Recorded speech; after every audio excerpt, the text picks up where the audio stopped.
Namaste friends. There is a actor called Rahul Ramakrishna from Telangana.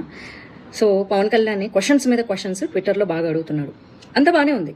Questions అడిగినంత మాత్రాన నేను anti national అయిపోను అని చెప్పేసి పెట్టాడు. క్వశ్చన్స్ అడిగినంత మాత్రాన యాంటీ నేషనల్స్ అవ్వరు. కానీ in the name of Telangana అచ్చంగా మీరు ఆజాద్ కాశ్మీర్ లాగా చేస్తున్నారు. వాళ్ళు ఏమన్నారు, ఆజాద్ కాశ్మీర్, ఆజాదీ కాశ్మీర్, ఆజాదీ కాశ్మీర్ అని ఏం చేశారు? కాశ్మీర్ని ఇండియా నుంచి సపరేట్గా ఇచ్చేసేయండి, కాశ్మీర్ ఇండియాలో భాగంగా అన్నారు. రేపు పొద్దున మీరు కూడా అదే చేసేలా కనిపిస్తున్నారు. మీరు తెలంగాణలో వాళ్ళు ఉండకూడదు, వీళ్ళు ఉండకూడదు, వాళ్ళు వెళ్ళిపోవాలి, తమిళలో వెళ్ళిపోవాలి, మార్వాడీలో వెళ్ళిపోవాలి, ఆంధ్రలో వెళ్ళిపోవాలి, ఇంకా అందరూ వెళ్ళిపోవాలి, మీరు ఒక్కళ్ళే మిగలాలి. It's nothing but azadi Kashmir కాన్సెప్ట్లోనే ఉన్నారు మీరు. Don't forget that Telangana is part of India and it will be the part of India only. వచ్చింది, ఒక రాష్ట్రం తీసుకున్నారు, అయిపోయింది, ఎనఫ్.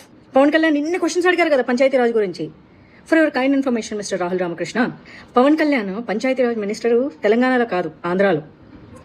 నీకు దమ్ముంటే ఎన్ని ప్రశ్నలు అడిగినావు కదా, లెక్కలు చెప్పు, నువ్వేం చేసినావు, విలేజ్లకి ఏం చేసినావు,